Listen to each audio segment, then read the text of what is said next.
I think that Moonbeam's utility token called Glimmer, as of right now, is in a crazy situation. And what do I mean by this? Because when I first started talking about Glimmer a while ago, the price was kind of hovering around, 16 cents, much like right now. Then the price went to nearly 70 cents. Now it's having a pullback. But take this into consideration. At that time, when Glimmer was nearly at the price of 70 cents, everyone was complaining. They were saying, wow, I can't believe we missed out on Glimmer, all this type of stuff. But then now that the price is back to the original point, so to speak, now people are saying that, yeah, it's going to go to zero. And I don't get this because personally for me, if I believed in Glimmer when it was nearing the price of 70 cents, I'll believe it even more right now. And the way I take a look at it is that it's giving me a second chance to accumulate Glimmer at a much lower point.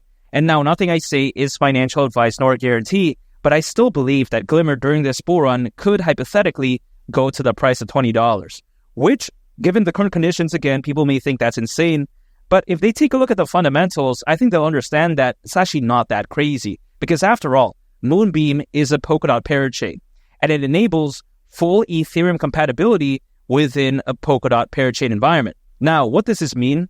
It sounds kind of complicated, I get that, but quite simply, what this basically means is that Moonbeam offers the power of Polkadot while at the same time maintaining the ease of use of Ethereum.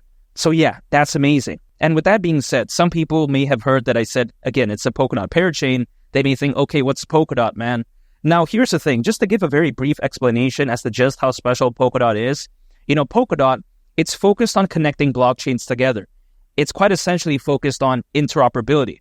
Now, you have to take this into consideration. There's a lot of networks out there, also there's a lot of, blockchains, but for the most part, they have a difficulty interacting with one another. They can't freely send data and value to each other, meaning that a lot of them do lack interoperability. Now, this is where something like Polkadot steps in, saves the day, removes this nonsense issue, and that's how amazing Polkadot is.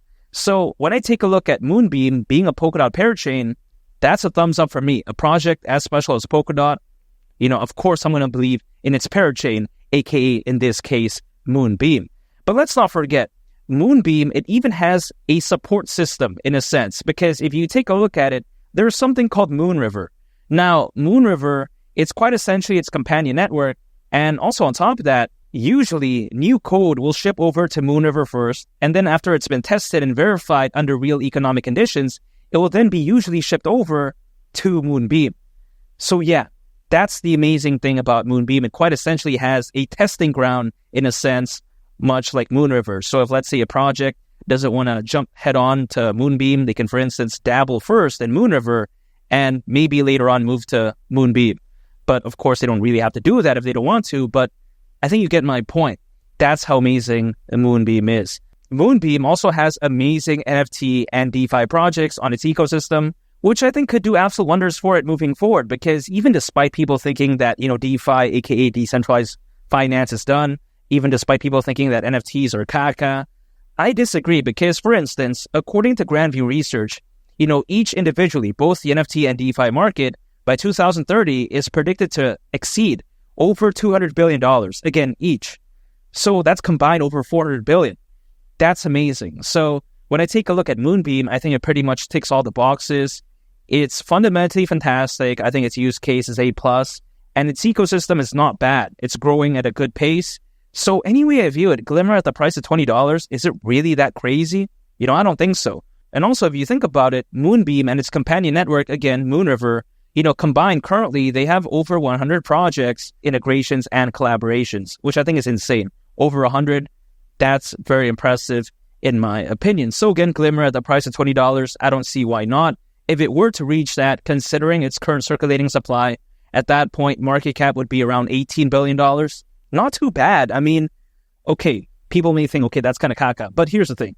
If I put some perspective, I don't think it's going to seem that crazy. We've seen Dogecoin reach over 80 billion. I mean, come on. We've seen SHIB reach around 40 billion. We've even seen BNB reach over 100 billion.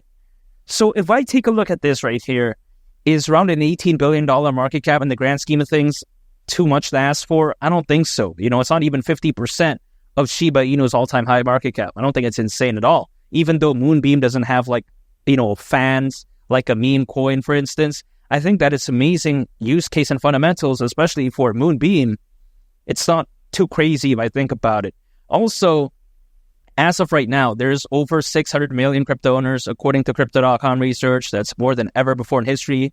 So I think one could only imagine the potential FOMO, buying pressure and buying volume that could result as of that. Back in 2021, during the peak of that bull run, there was roughly only around 300 million. So now we have practically double that amount. I think this bull run could be so amazing, especially when I take into consideration the Bitcoin ETF, the number of institutional investors Bitcoin has. I really do believe that the sky's the limit. Bitcoin goes to the price of 100,000, 150,000. I think altcoins are going to just have this legendary run, hypothetically. And I think at that point, Glimmer could very well go along with the ride and go to the price of $20. And I really can't wait. All I got to do right now is just stay patient because that's the only thing I can control. What I'll do is I'll continue my strategy, which is dollar cost averaging, acquiring anytime earned income, holding, and just waiting. That's it. I'm not trying to day trade. I'm trying to use leverage. I'm trying to swing trade. I'm not into drawing random triangles, a G-string or underwear on a price chart. That's just not my style. I like to keep things simple. Again, dollar cost averaging, because you take a look at, even historically speaking, altcoins, they could very well peak in the very near future. Usually, altcoins, they peak anywhere between 6 to 18 months after a Bitcoin halving event. The Bitcoin halving event happened back in April, so that's anywhere between October this year to October next year. Not so bad. Happens early, great. I've been acquiring Glimmer for quite a while now, so I don't care if it happens earlier. Again, it's amazing. Well, of course I do care, but I think you get my point. Now, if it happens a little bit later, fine, because I'll have more time to accumulate because, hey, why not, right? If I can accumulate more of what I like, I don't think it's such a bad thing.